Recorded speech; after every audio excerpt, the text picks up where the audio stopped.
เดี๋ยวหนูสิลองให้พี่ปัดเบิ่งกันค่ะมันเป็นสิเขาบอกเขาว่าจุดฟังนะร้องตามก้มกราบขอพรพนมกอดไหว้สิ่งศักดิ์สิทธิ์หลวงพ่อสำเร็จชัยยรีบ้านเสาดีธิดาลาวสายแววตั้งแต่น้อยอัดห้องเพลงของตนเองเสร็จปุ๊บออกมานั่งคุมเอื้อยปรารถนากับเอื้อยไอห้องจนสำเร็จเสร็จสิ้นการเข้าห้องอัดเพลงใหม่มือวานนี้ทักทายสบายดี FC ทุกทานกันแล้วกันมาพบกับเจเบาลาวช่วงสายบายต้องขอทักทายสบายดี FC ของน้องธิดาลาว FC ของเจเบาลาวทั้งสองฝั่งของบ่ว่าจะอยู่ทั้งฝั่งไทยและฝั่งลาวท่านผู้ชม FC แฟนคลับดังที่ทุกคนได้ติดตามและรับรู้นำกันดีแล้วว่ามื้อวานนี้ทั้งเบาผู้แม่เพิ่งได้พาลูกๆทั้ง3คนไปเข้าห้องอัดเพลงก่อนลำบทใหม่ของน้องๆทั้ง3คนและมื้อวานนี้เจเบาลาวก็ได้เฮ็ดคลิปหนึ่งออกมาแล้วขนาดเป็นช่วงเป็นวรรคหนึ่งของน้องธิดาลาวมันก็ยังเฮ็ดให้พวกเฮาสะอ่อนในน้ำเสียงและคนหัวลุกคนหัวตั้งขนาดนี้มาในคลิปนี้เนาะประมาณ1 ชั่วโมงที่ผ่านมาเบาผู้ศิวิไลได้โพสต์เคลื่อนไหวพร้อมกับเอาคลิปหนึ่งลงไปและเขียนแคปชั่นว่าน้องธิดาลาวใส่เสียงตัวเองเสร็จออกมาฝึกคุมร้องกับพอต่อโปรดิวเซอร์น้อยทายาทศรีวิไลอันนี้เบาผู้ศรีวิไลเว้ากับปากเองว่าทายาทโปรดิวเซอร์เจบ่เล่ากับบ่เชื่อได้คลิกเข้าไปเบิ่งคลิปนี้เบิ่งรายละเอียดสอนเอ้ยปรารถนาห้องได้เสยบ่คิดบ่ฝันว่าจะมานั่งอยู่ทางไมค์ทีแรกก็คิดว่าเอ้ยทั้ง2คนน่าจะผ่านด่านนี้ได้ง่ายกว่าน้องแต่ผลสุดท้ายน้องผ่านกว่าเอ้ยทั้งสองต้องได้ให้น้องมานั่งคุ้มกระถามมาในนั่งคุ้มเต็มร้อยว่ากับบ่เต็มร้อยอยู่แล้วน้องอายุ11 ปีหากเข้าห้องอัดครั้งนี้น่าจะเป็นครั้งที่2นี่คือเป็นก้าวแรกความสนใจของน้องธิดาลาวนอกจากสนใจการห้องการล่ำแล้วยังสนใจเรื่องการคุมการมาเป็นโปรดิวเซอร์คุมคนเข้าห้องอัดไปส้มคลิปนี้แล้วกลับมาพ่อกันในช่วงต่อไปจะเป็นคนคุมร้องพี่ปรารถนาแล้วก็พี่ไอซ์นะคะในห้องอัดค่ะหลังจากตัวเองเข้าไปร้องเสร็จแล้ว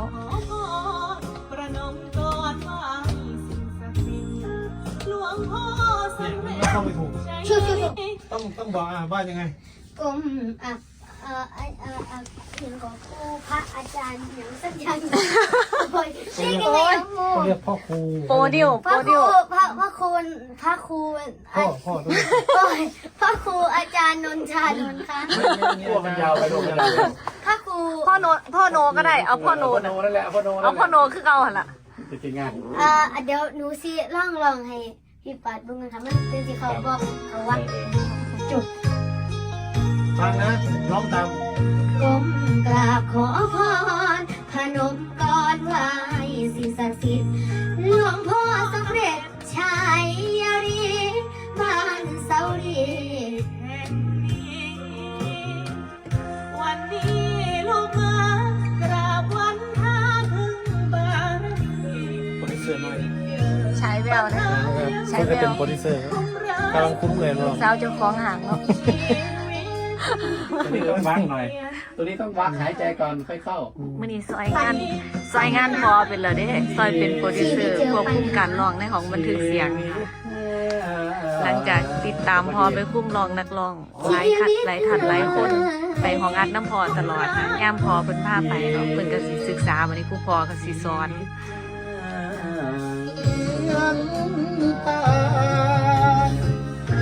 เว้นก่อนนิดนึงคุมร้ายคุมดีหันใจก่อนชีวิตเจียนตายชีวิตเจอปัญหายังมีคุมร้ายคุมดีชี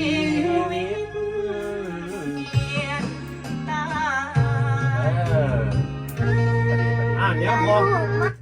พอทีนี้เอาเส้นนี้ไว้เอาพี่ไอ้เข้าไป พี่ไอ้ลองเบิ่ง ไม่ต้องร้องใช่ไหมเมื่อกี้มันร้องทับน้องธิดานะ ใช่ไม่จะฟังใส่กันว่าใครจะคือท่อนนี้ใครจะคือ สมบูรณ์พี่ไอ้เธอสมบูรณ์ทั้งปักปิดอีกมาเจอหนังเบิ่ง ไม่ได้นะน้องหลายคนเนี่ย เอาให้ดีอย่าหน้าเหลือง อย่าไม่ต้องเกรงขามนะ เก่งไม่ต้องเก่งว่าเป็นเก่งขาม เก่งครับ ไม่ใช่นักรบลูกไม่ใช่เกณฑ์ซ้ ไม่ต้องเกรงนะเอาเลยอันนี้ไม่ซีเรียสไม่ซีเรียส ำหูเขาแตกแล้วไม่แตก เอาเลยไม่ซีเรียส ซีเรียส ไม่ใช่ซีเรียส มาเลย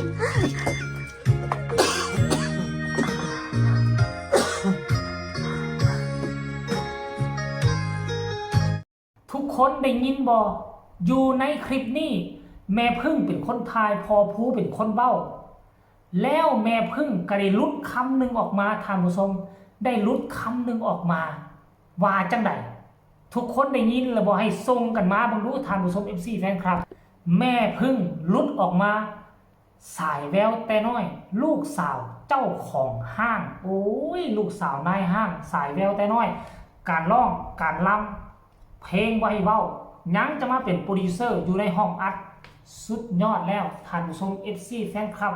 นี่คือคนที่มีพรแสวงคนที่มีพรสวรรค์แล้วก็ยังมีพรแสวงเก่งเรื่องการห้องการร้องการรำสำเนียงเสียงกังวานมวลเพราะแล้วก็ยังมาเฮียนมาเบิงตามที่แม่เพิ่งได้เว้าอยู่ในคลิปบอกว่าเพิ่นได้ไปน้ำพอเพิ่นตลอดไปเข้าห้องอัดไปอัดเพลงผู้นั้นไปอัดเพลงของผู้นี้เพิ่นกับคู่พักรักจำเบิ่งเอาสังเกตเอาแล้วก็มาเว้าเนาะมันมีวักหนึ่งที่น้องต้องได้ห้องน้ำเอ้ยปรารถนาและเอ้ยปรารถนาต้องได้ห้องน้ำหลังน้องจึงได้เป็นตัวเปิดทางให้เอ้ยหลุดพ้นจากวักนี้ไปได้ท่านผู้ชม FC แฟนครับหลังจากคลิปนี้ถูกเผยแพร่ออกไปคนก็เข้ามาให้ความสนใจหลายคอมเมนต์นี้บอกว่าเด็กมีแววด้านศิลปินสูงยอมรับคักยูอีลาน้อยว่าซันเดย์ลูกธิดาเอื้อนเพราะมากครับลูกใส่หูฟังดูครับแมนเจบอกเราฟังเมื่อวานนี้วักหนึ่งน้อยเดียวซื่อๆน่ะมวนสนอหูขนาดยังบ้านได้ปั๊บได้แต่งใส่เอฟเฟกต์น่ะท่านผู้ชมเรายอมรับคนนี้บอกว่าจริงครับมาตอบคอมเมนต์ผู้นี้บอกว่าพ่อตกงานคักบาทนี่ว่าสันนี้พอผู้คงตกงานแล้วลูกสาวเก่งป่านนี้น้องธิดาลาวห้องเพราะมากเลยเพลงนี้ว่าสันเดฝึกไว้ให้เก่งทุกอย่างเลยลูกสุดยอดน้องธิดาลาวคนนี้บอกว่าเก่งมากทั้ง3คนเลยแต่เสียงน้องธิดามวนกว่ามูนานท่านผู้ชม FC แฟนครับมันมีหลายห้อยคอมเมนต์แต่เจบอลาออกมา 2-3 คอมเมนต์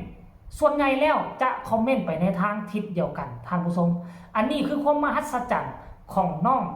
สาวธิดาลาวลูกสาวพ่อผู้แม่พึ่งเด็กมหัศจรรย์แห่งปี 2025 คลิปนี้ก็ฝากทุกคนกดไลค์กดแชร์กดติดตามให้แน่เพื่อจะบ่พลาดในคลิปต่อไป